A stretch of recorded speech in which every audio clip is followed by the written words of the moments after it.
Quando o alvoroço do dia diminui e o sol se põe, a calma cai sobre o jardim.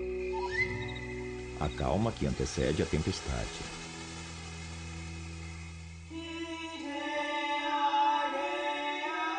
O mundo secreto dos jardins.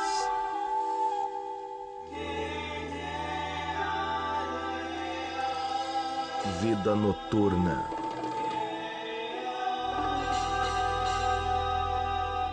Distribuição Sinapse.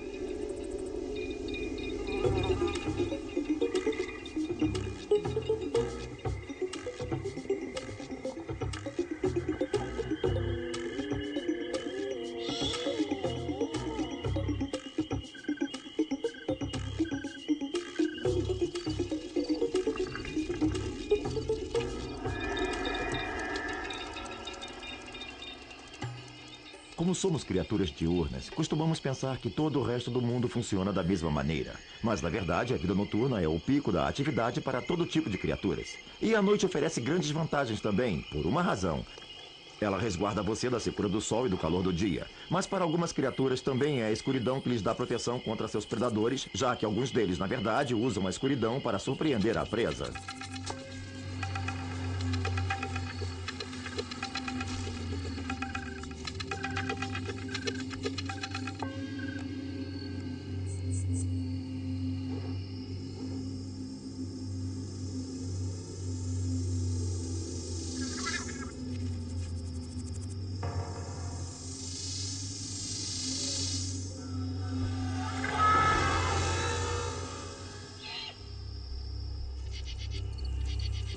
Para aproveitar o melhor do seu jardim, você precisa apreciar as coisas que estão acontecendo ali 24 horas por dia. À noite você pode enxergar seu jardim como um lugar encantador, lindo. Só precisa usar sentidos diferentes. Quando você vai ao jardim à noite, você precisa prestar atenção ao sentido do olfato. Há maravilhosas fragrâncias ali. Você tem que ficar em silêncio e escutar, porque a sonoridade é incrível.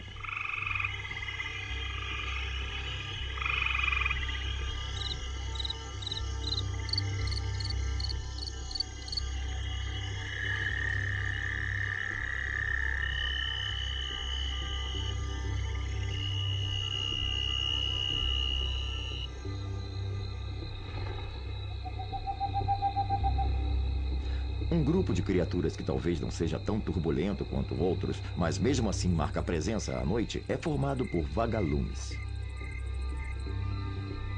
Como eu gosto de vagalumes, devo confessar que sempre fico desapontado pela brevidade da estação na qual se veem os vagalumes iluminados.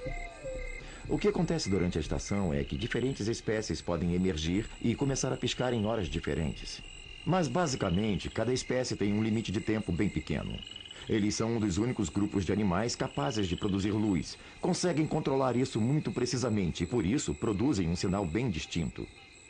Assim como se você juntar dois produtos químicos haverá emissão de calor, o mesmo acontece com eles, só que ao invés de emissão de energia em forma de calor, há emissão de energia como luz. Portanto, os vagalumes só precisam ter dois produtos químicos que são guardados normalmente em separado e aí, quando são juntados, reagem e emitem luz. Há tanta precisão nessa habilidade para controlar o sinal que você pode observar diferentes espécies de vagalumes e separá-las com base nas diferenças de como emitem luz. Pode haver diferenças de cor, pode haver diferenças de tempo entre as emissões, pode haver diferenças na duração da emissão de luz. Com todas as luzes piscando, eles fazem o nosso jardim parecer uma cidade iluminada à noite. Talvez toda essa iluminação tenha algum propósito.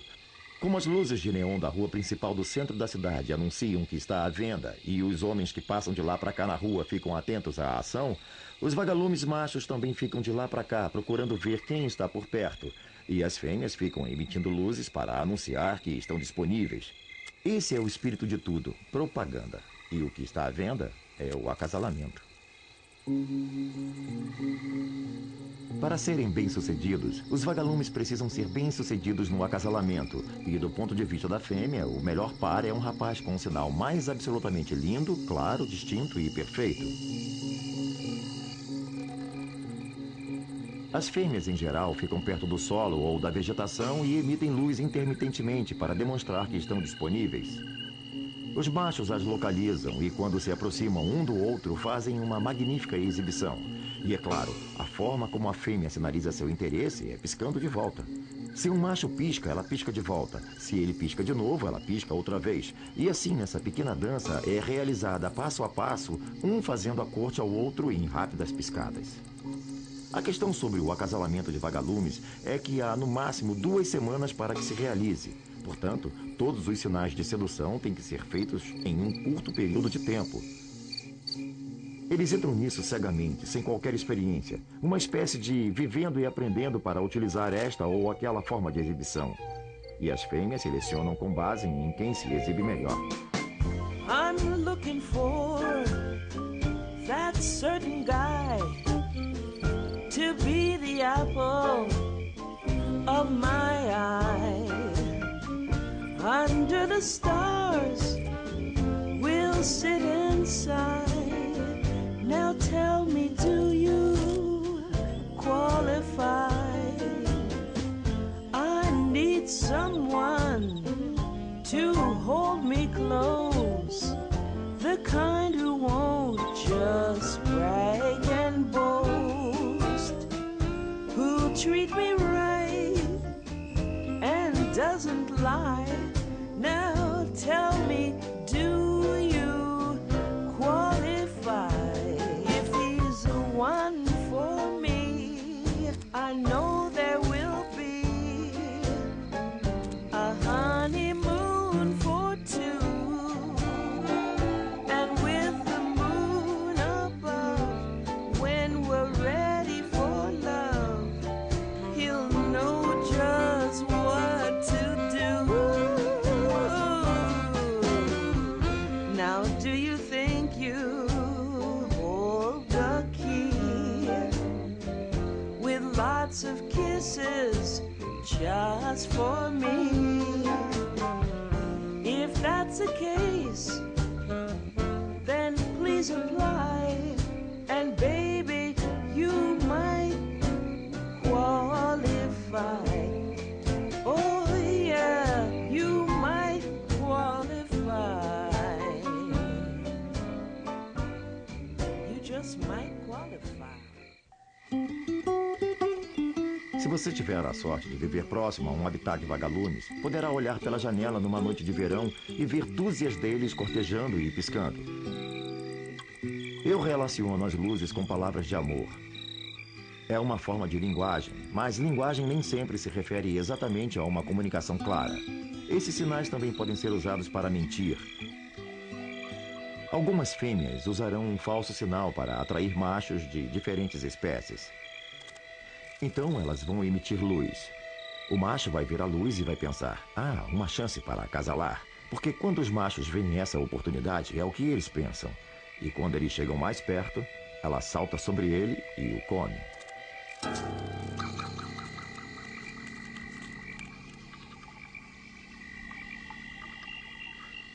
Vagalumes usam luzes para explorar a escuridão, mas as possibilidades de sinal visual são muito limitadas à noite. Para as plantas se anunciarem às criaturas, precisam muito mais do que apenas cores berrantes. Fragrâncias também podem ser uma forma muito poderosa de atrair polinizadores em potencial. Os perfumes se irradiam por todo o jardim à noite e os insetos rastreiam a fonte de concentração dessas moléculas de odores para a recompensa do néctar. As mariposas são polinizadoras noturnas de flores, e é por isso que você costuma ver flores se abrindo mais à noite do que durante o dia.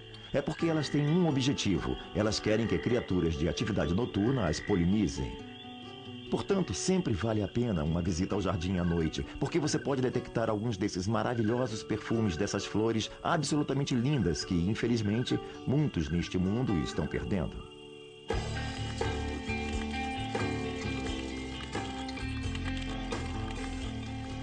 As mariposas passam a maior parte da vida como lagartas, máquinas de comer, abrindo seu caminho pela vegetação, alimentando-se de folhas. Existem bilhões delas por aí mastigando pelo seu jardim. Podem ser ruidosas. Certas noites, quando há uma população grande, você pode ficar ali para ouvir o som da mastigação de centenas de milhares de boquinhas de lagartas comendo. Essa quantidade de consumo faz com que elas cresçam muito rapidamente. E no caso de espécies realmente grandes como, por exemplo, mariposas cecrópia, polifemos e luna, o crescimento se dá numa proporção incrível. Ou seja, você pode acabar com uma lagarta de mariposa enorme, tão grande quanto um charuto, em muitíssimo pouco tempo. E elas têm que comer bastante, é claro, porque precisam consumir nutrientes suficientes para que possam passar pela transformação do estágio de pupa para o estágio de adulta.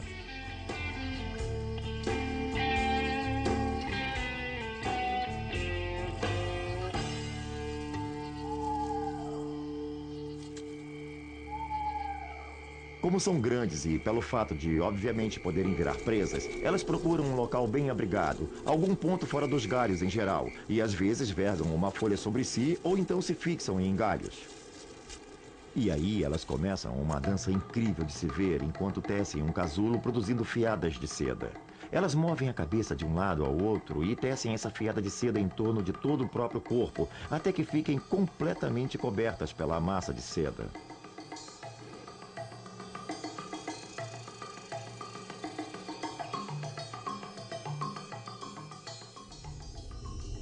Depois de gastarem muita energia construindo seu casulo, elas têm o lugar perfeito para sofrer provavelmente uma das mais miraculosas transformações imagináveis.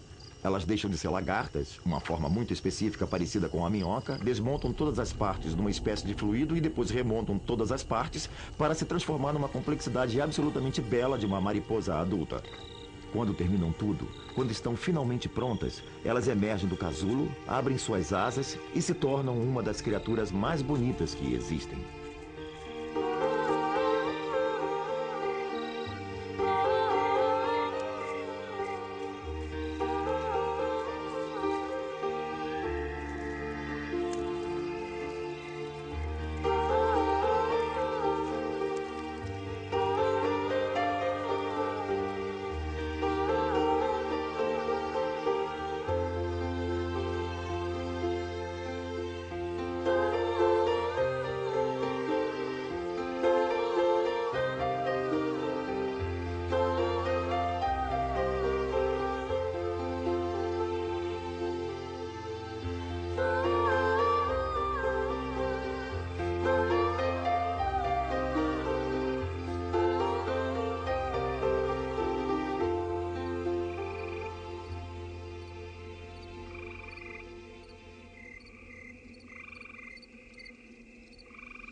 Você pode passar muito tempo procurando mariposas cecrópia, mariposas polifemos e mariposas luna, essas incríveis produtoras de seda, e não encontrar muitas. Parte porque elas são ativas à noite, mas parte porque não são tão abundantes quanto muitas das pequenas mariposas lepidópteros. Isso cria um problema especial para essas mariposas da seda, porque não sendo abundantes, encontrar um parceiro não é fácil. Não é como escolher numa multidão. Isso significa que o processo de sedução tem que ser bem elaborado. Tem início quando a fêmea emerge da pupa, escolhe um polheiro e começa a expelir uma química chamada feromônio. Esses feromônios atraem para o acasalamento. São compostos muito leves e voláteis que se dispersam rapidamente na atmosfera. São irradiados pela fêmea que está dando o sinal. Aqui estou eu, venha me pegar. Mas se o macho estiver distante, na hora em que esse feromônio alcançar o macho, que pode estar a quilômetros de distância, não haverá muitas moléculas dançando num metro cúbico de ar. Portanto, o macho tem que ser capaz de detectar o feromônio feminino em níveis muito, muito baixos.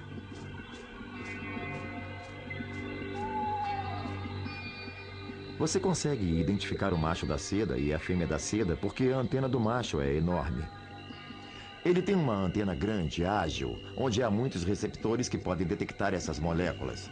Ele pode estar a 2 ou 3 quilômetros de distância, mas pouco a pouco vai se aproximando cada vez mais, seguindo essa concentração gradiente de feromônios até finalmente encontrar a fêmea.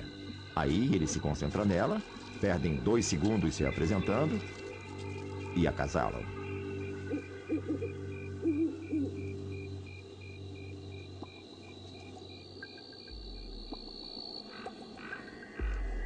Depois do acasalamento, ele vai embora.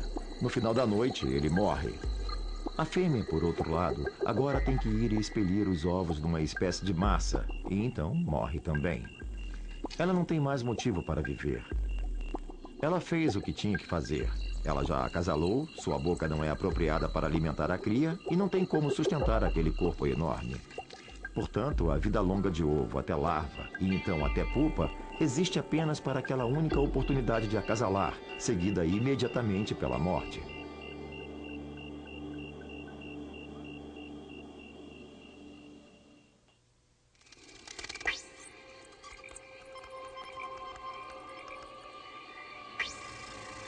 Se você sair ao anoitecer, quando ainda existe um pouco de luz, vai ver que o céu está coberto de morcegos.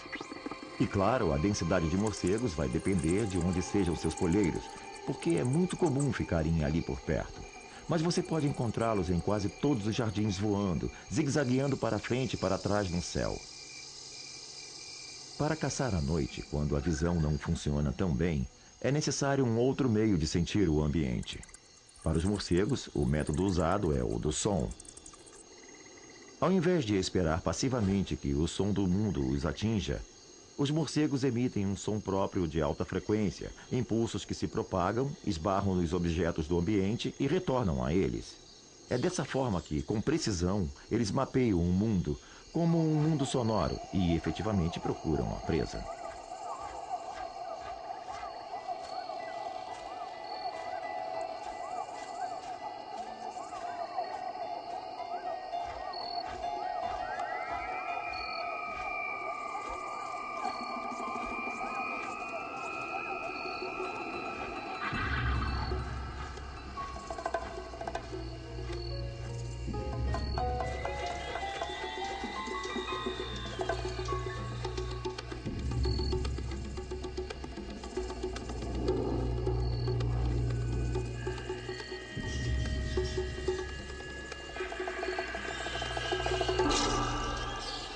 Os morcegos são absolutamente oportunistas. Seu limite é apenas o tamanho da presa. Como não conseguem carregar presas grandes, não há por que caçá-las. É claro que algumas presas são mais fáceis de pegar do que outras. As mariposas que voam mais devagar são provavelmente mais fáceis de se pegar no ar do que as que voam rápido. Criaturas como insetos de junho são um alvo quase perfeito para eles porque voam devagar. E quando pegam um inseto de junho, que refeição! Depois que vencem um duro élitro, a cobertura das asas do inseto de junho, tudo é mais suculento e delicioso. A noite oferece certas vantagens.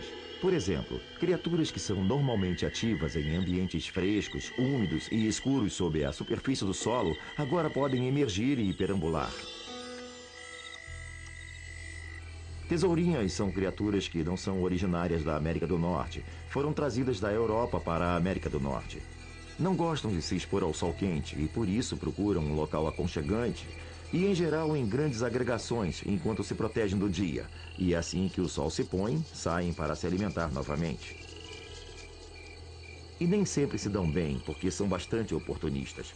Comem materiais orgânicos em deterioração, mas também comem quaisquer plantas macias e em crescimento. Durante a noite pode deixar seu jardim furado como uma peneira.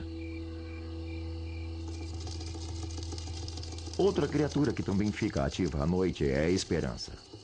As esperanças têm detectores nas asas que equivalem a ouvidos e que são muito sensíveis a frequências que os morcegos emitem quando caçam.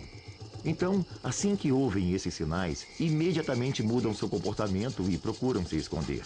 E claro, o lugar mais seguro para quem quer se esconder é sob o solo.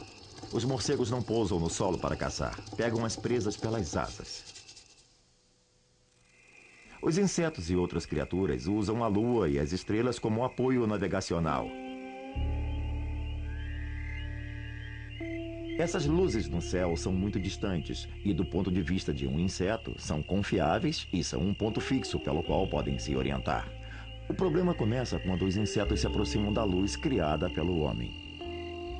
Essas fontes de luz estão muito próximas. Então, por exemplo, com essa fonte de luz, à medida que o inseto se adianta para frente, tem que deslocar a orientação do próprio corpo para que a luz continue se aproximando pelo mesmo ângulo.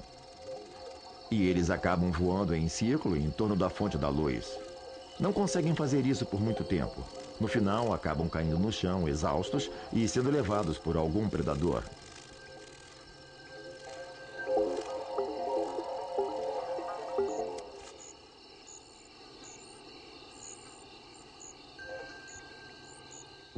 Quanto às aves, a vida noturna é o ambiente de observação das corujas. Há uma enorme quantidade de corujas e, claro, muita gente não as vê. Por isso, as corujas das torres são bem misteriosas, criaturas muito bonitas. São muito discretas e com hábitos noturnos. O único tipo de coruja que as pessoas conhecem é a coruja de chifre. As corujas de chifre são aves muito grandes. São aquelas que têm uma espécie bem característica de tufo em forma de orelha no topo da cabeça. Costumam conseguir o que querem, são corujas oportunistas. Conseguem ocupar todo tipo de habitat e também não rejeitam a chance de viver nas grandes cidades. É comum vê-las empoleiradas nas árvores grandes do seu quintal ou em vales dentro da cidade. Não importa se a cidade é grande ou pequena, não faz diferença para a coruja de chifre. Se houver presa, lá estará ela.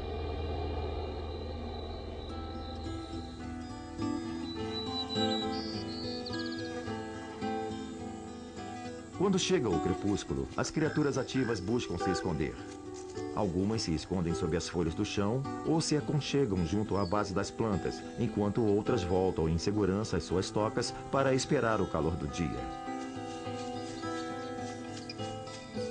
Outras criaturas têm uma atitude diferente. Apenas ficam quietinhas à vista, mas tentam se confundir com o ambiente para evitar que predadores diurnos as detectem. Quando as criaturas da noite concluem sua atividade, o turno do dia assume. Mas bem embaixo do nariz deles e do nosso, vive todo um mundo de criaturas descansando e esperando que a escuridão chegue e o seu turno da noite recomece.